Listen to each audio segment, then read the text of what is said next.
Hello everyone, my name is Jamin. Thanks so much for visiting my channel. In this video, I have an IdeaPad Flex 5. The exact model number is below in the description.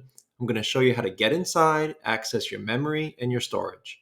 So first thing, power down your computer from the start menu. Make sure it's off and unplugged from your charger. We're then going to flip your computer over to access the bottom case screws. Now you have a total of 9 screws on your bottom case. After removing those, you're going to take a small, flat, preferably plastic pry tool, and you're going to insert it near one of the back 2 hinge assemblies. This is usually the easiest place to start prying your bottom case off. When you get it in, you're going to go gently, slowly but firm along the edge of the bottom case and pry it off from your computer. If you run into a situation where it gets stuck and you can't get any more out, go to the other side, start in the other direction.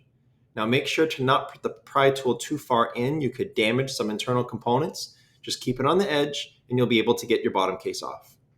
After removing your bottom case, this is what you're looking at for the inside of your computer. Now, as a general computer repair side note, guys, whenever I'm going into a computer in my shop, it's sitting on an anti-static mat. Either that or an anti-static bracelet are great ideas to avoid damaging anything in your computer when you're working on it. If you would like any help with tools or supplies for your project, as well as any replacement or upgrade parts for this specific model, the Flex 5, there will be a link above, also below in the description, and it will be a list of all those tools and supplies, plus all the replacement parts and upgrade parts for this computer.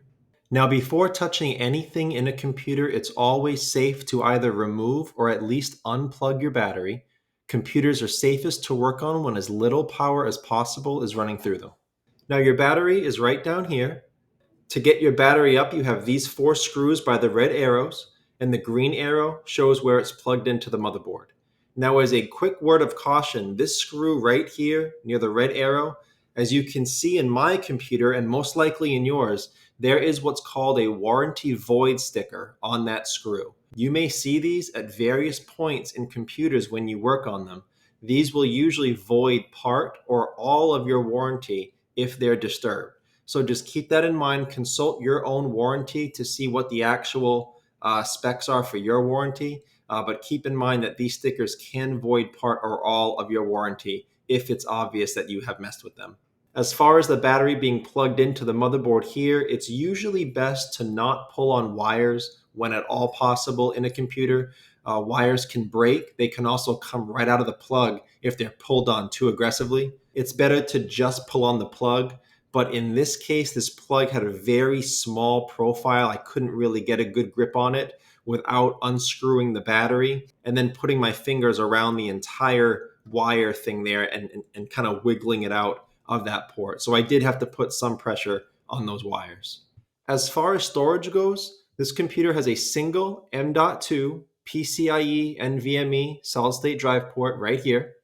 As you can see, this is a smaller 2242 solid state drive, but as you can see from this extender, this will also fit the larger 2280 solid state drives as well. I will have all of the solid state drive information below in the description if you need to reference it.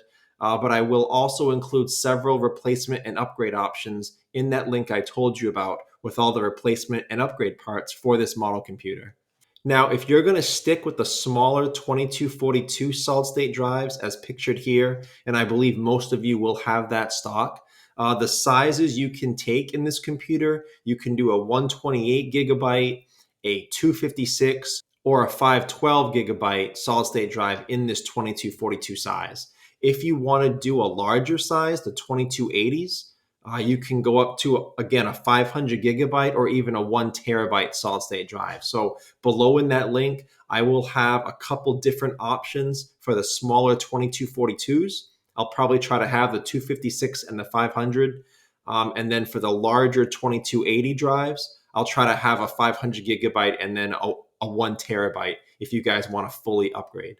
And just as a side point, if you wanted to educate yourself a little more in the difference between hard drives and the different kinds of solid state drives, I'll have a video tutorial link below in the description. That'll just kind of be an intro tutorial and just educating you on how those drives are different from each other and how one may work better than the other depending on what you want it for. And I guess the last thing I can mention about a storage replacement like this, if you are installing a new drive into your computer, you're probably going to need to install an operating system onto it in order to use your computer. So below in the description, I will have two video tutorials. One will show you how to install Windows 10 onto a Lenovo laptop. The other will show you how to install Windows 11 onto a Lenovo laptop. And if you are replacing an old drive that may be bad or corrupted, and you do want to get some data off it, in most cases that is possible. I will have more information about recovering data from bad drives below in the description as well. As far as the RAM goes, the memory, if you notice, there are no RAM ports in this computer. The RAM is integrated or soldered into the motherboard, so it's not independently removable or upgradable. So if you want to upgrade your RAM or your memory, the only way would be to swap out the whole motherboard for one with a higher RAM value.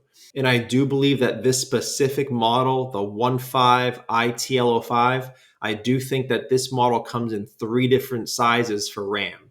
You have 8 gigabytes, 12 gigabytes, or 16 gigabytes. But again, it's soldered. So you would have to actually swap the motherboard out to the higher value RAM motherboard.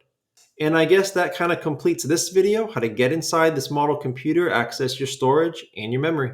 Thanks again so much for watching. Please remember to like and share if this helped you out, if you think it can help someone else out. And feel free to subscribe if you enjoy DIY computer content like this, or if you just want to keep me on hand to answer any of your future computer questions. I do try to answer all questions throughout my channel at least a couple times a day.